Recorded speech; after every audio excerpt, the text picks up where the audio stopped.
जय श्री राधे राधे।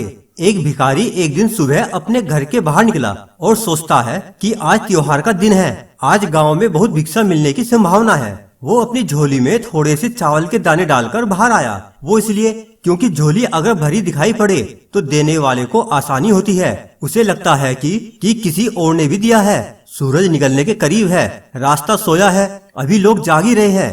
तभी मार्ग पर आते ही सामने से राजा का रथ आता हुआ नजर आता है। सोचता है आज राजा से अच्छी भीख मिल जाएगी। राजा का रथ उसके पास आकर रुक जाता है। उसने सोचा धन्य है मेरा भाग्य, आज तक कभी राजा से भिक्षा नहीं मांग पाया क्योंकि द्वारपाल बाहर से ही लौटा देते हैं। आज राजा स्वामी मेरे सामने आकर रुक गया है। भिखारी ये सोच ही रहा होता है, अचानक राजा उसके सामने एक याचक की भांति खड़ा होकर उससे भिक्षा देने की मांग करने लगता है।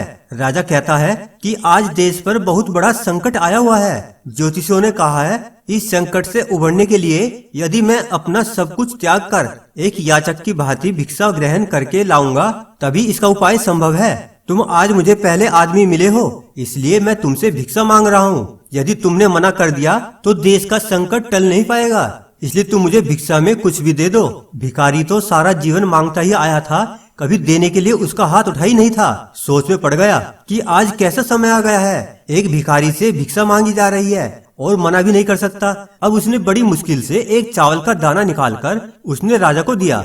राजा वही एक चावल का दाना लेकर खुश होकर आगे भिक्षा लेने चला गया। सबने राजा को बढ़ बढ़कर भिक्षा दी, परंतु भिखारी को चावल के दाने के जाने का भी गम सताने लगा। जैसे तैसे शाम को वह घर आया। भिखारी की पत्नी ने भिखारी की झोली पलटी तो उसमें उसे भीख के अंदर एक सोने के चावल का दाना भी नजर आया। भिखारी की पत्नी ने उसे जब उस सोने के दाने के बारे में बताया तो वो भिखारी छाती पीट के रोने लगा। जब उसकी पत्नी ने रोने का कारण पूछा तो उसने सारी बात उसे बताई। उसकी पत्नी ने कहा तुम्हें पता नहीं कि जो दान हम देते हैं वही हमारे लिए स्वर्ण है, जो हम इकट्ठा कर लेते हैं वो सदा के लिए मिट्टी का हो जाता है। उस दिन से उस भिखारी के जीवन में काफी बदलाव आया और उसी दिन से उस भिखारी ने भिक्षा मांगनी छोड़ दी और मेहनत करके अपना तथा परिवार का भरण पोषण करने लगा। जिसने सदा दूसरों के आगे हाथ फैलाकर भीख मांगी थी अब खुले हाथ से दान पुण्य करने लगा। धीरे धीरे अब उसके दिन भी बदलने लगे। जो लोग सदा उससे दूरी बनाया करते थे अब उसके समीप आने लगे।